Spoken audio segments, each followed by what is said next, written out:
Dentro do Flipossos existe um mundo à parte para os pequenos. É o Flipossinhos, este ambiente alegre, colorido e com uma programação especial para as crianças. O Flipossinhos é fruto de uma parceria do SESC com o Flipossos. Este ano, mais de 8.000 pessoas passaram por aqui. O Flipossinhos, ele tem a principal função dele é fazer com que a criança se torne um participante ativo da feira. E não que a criança esteja somente acompanhando os pais, né, pelos corredores da feira, mas que haja um espaço onde a criança possa desenvolver a sua imaginação, pode ter contato com arte, com cultura, né, estimular esse contato e principalmente com o livro e com a leitura. Então, nós já, nesse formato aqui, nesse espaço, a gente está há 3 anos, mas a parceria do SESC com a GSC já vem de mais anos, né? Então, esse é um formato que a gente acha interessante e que a gente tenta todo ano manter e superar a qualidade, né? Muito bacana, porque é uma oportunidade de conectar pessoas, né?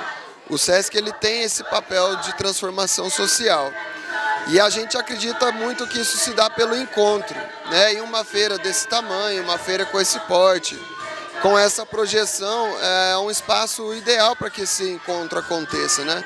Então a gente fica muito contente de participar e de saber que o resultado também é muito interessante, né? Porque as pessoas ao longo do ano elas perguntam que atividades que vão vir, quais atrações, porque a gente tem uma curadoria voltada principalmente no sentido de o que o SESC pode oferecer, que a cidade por si só não ofereceria ou teria dificuldade, né? Então a gente vai em busca de atividades que possam despertar a consciência da criança, né? A consciência do público em geral.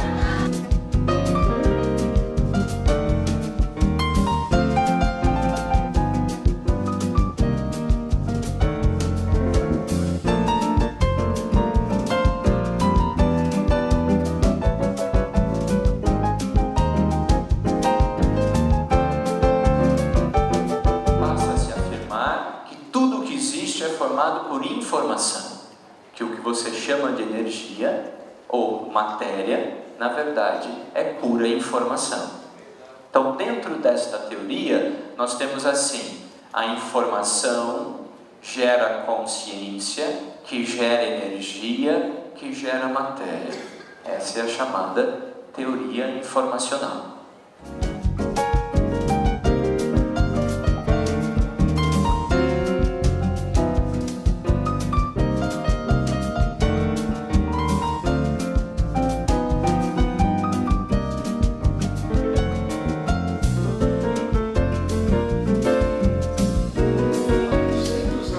Da morte de William Shakespeare. Ele morreu no dia 23 de abril, que por coincidência é a mesma data em que ele nasceu, no ano de 1564. E é uma data muito conveniente para alguém que nasceu na Inglaterra, porque 23 de abril é também a data, o dia do santo padroeiro da Inglaterra, que é o São Jorge.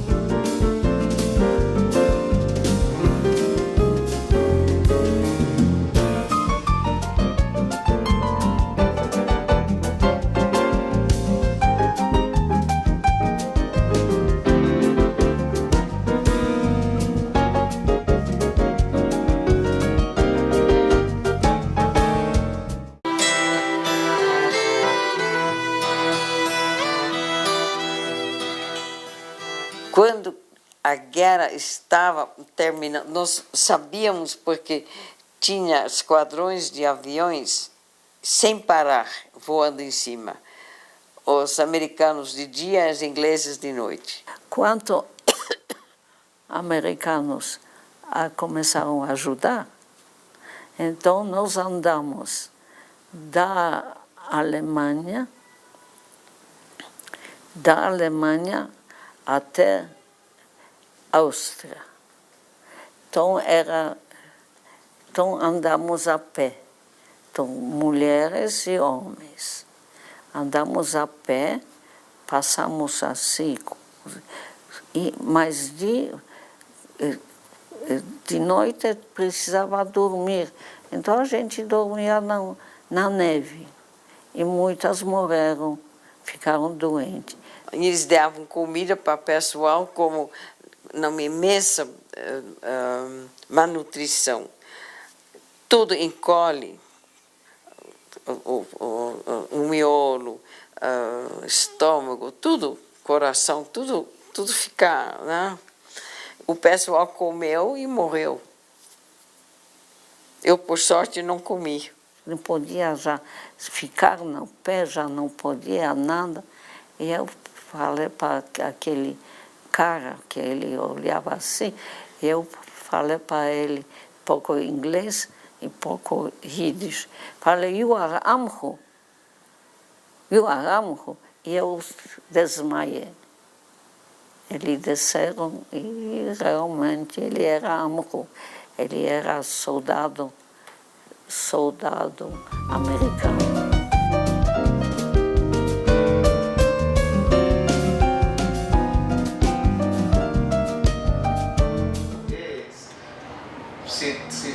Se vai achar boa, ruim é outra pessoa, só outra pessoa. E livro é a mesma coisa.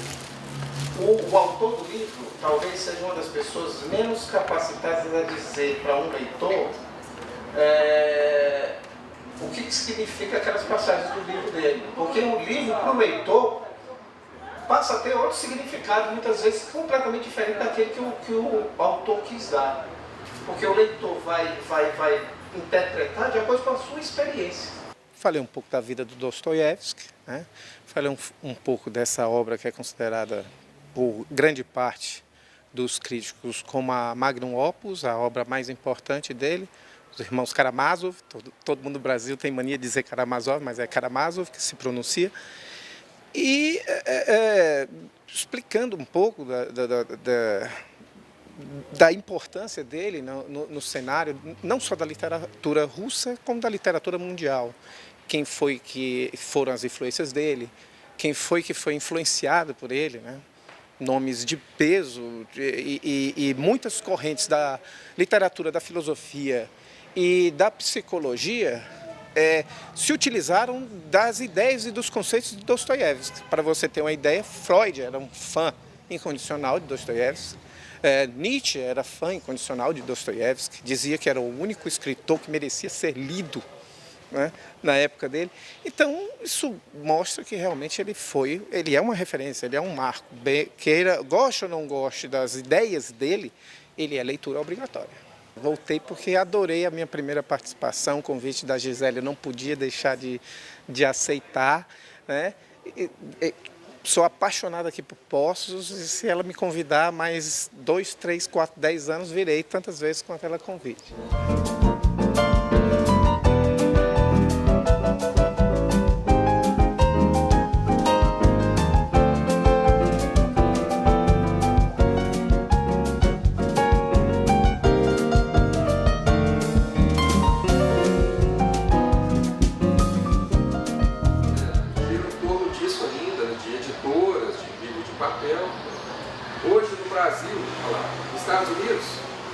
Estima-se que o livro digital ele represente 20 a 25% do mercado editorial. No Brasil, ele é de 3 a 5%.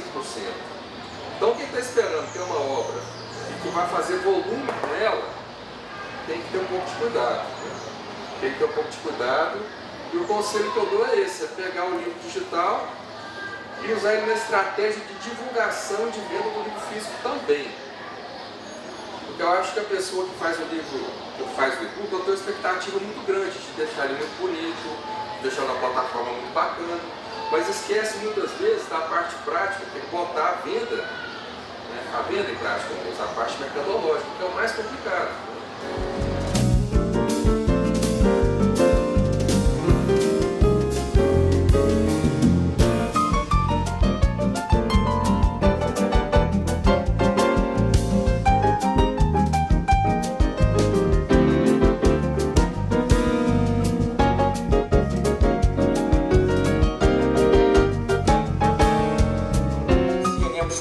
Objetivo, acho que tem que ter uma honestidade. Eu não posso enganar a pessoa. Quer dizer, eu posso enganar com o jogo da verossimilhança ou não, mas fora isso eu não posso. Ou seja, se alguém entra e fala, puxa, não gostei dessa foto, apesar de eu gostar, eu não posso vender para ele. Eu perdi o jogo, né? Ou seja, não gostei. Ah, por que você não gostou? Ah, não gostei porque eu não gostei. Bom, aí pode ser que seja uma briga, então vai se... mas em princípio eu digo o seguinte: se a pessoa não gostou, não tem como você vender uma coisa, né? Obviamente tem um conhecimento linear em que existe o bom gosto e o mau gosto. Agora, é super simples você saber. O que eu posso dizer é que o número de fotos ruins é muito maior do que o número de fotos boas. Graças a Deus. Então, mas é só educando o olho e educando. Acho que só educação, né? Eu estava falando para ele, quando eu comecei a ser fotógrafo, como você começou? Eu passei 3, 4, 5 anos com um fotógrafo muito bom e depois eu comecei a fazer. Eu era um fotógrafo que era ruim. Depois fui ruim. Depois fui ruim. Depois fui... Mas eu sempre fui crítico com o meu trabalho, nunca me enganei. É isso que eu te falo da honestidade, você tem que ser honesto com você mesmo. O Flipócios 2016 recebeu J.R. Duran, fotógrafo e escritor, muito conhecido pelo seu trabalho na revista Playboy, mas como você mesmo colocou, né, Duran, você faz muito mais do que isso, escreve livro, tem livro de fotografia, pinta. Essa é uma oportunidade de mostrar esse seu lado todo, se mostrar mais completo? Não, sim, bom, completo não, porque sempre tem jardins secretos, mas é curioso poder mostrar aqui junto os livros, as revistas, o pensamento, uma série de coisas que talvez as pessoas normalmente não tenham acesso, mesmo porque são coisas que normalmente, sei lá, tópicos que eu não trago eles muito a público ou que não mostro muito. Tem muitas coisas que eu faço e que são em compartimentos diferentes e que não se misturam, apesar de que a origem de tudo isso é uma coisa só, mas enfim, que é o meu pensamento, os universos imaginários e toda uma coisa que permeia a minha carreira, mas é sempre um prazer poder estar em contato com pessoas interessadas em ouvir, o que eu acho que saber ouvir já é acho que é genial. Difícil dissociar a fotografia do texto, né? Porque toda fotografia acaba trazendo uma mensagem, né? Mesmo de um ponto de vista ali semiótico, semiológico. Não sei, porque eu consigo editar a fotografia sem texto nenhum. Na minha revista, por exemplo, as fotografias não têm legendas, não têm aberturas, não tem abres, não tem aberturas, mas não tem abres, não tem leads. Não, eu acho que apenas é o olhar, são os olhos, né? Os olhos. O que os seus olhos enxergam é a percepção. Os olhos podem absorver através de um texto ou através de uma imagem.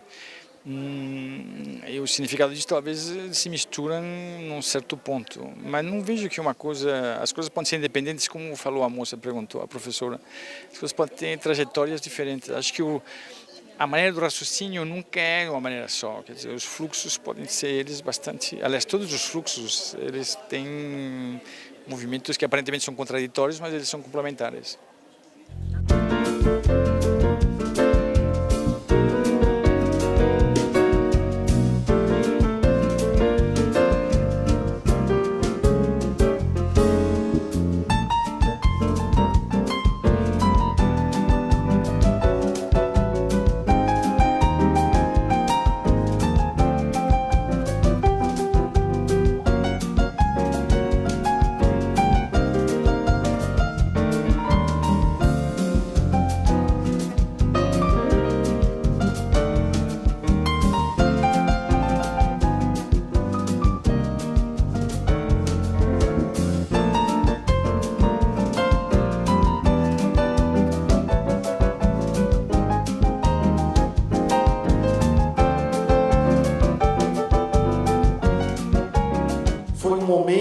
emocionante.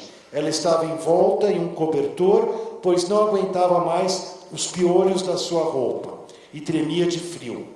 Corremos para nos abraçar e lágrimas caíram de nossos rostos.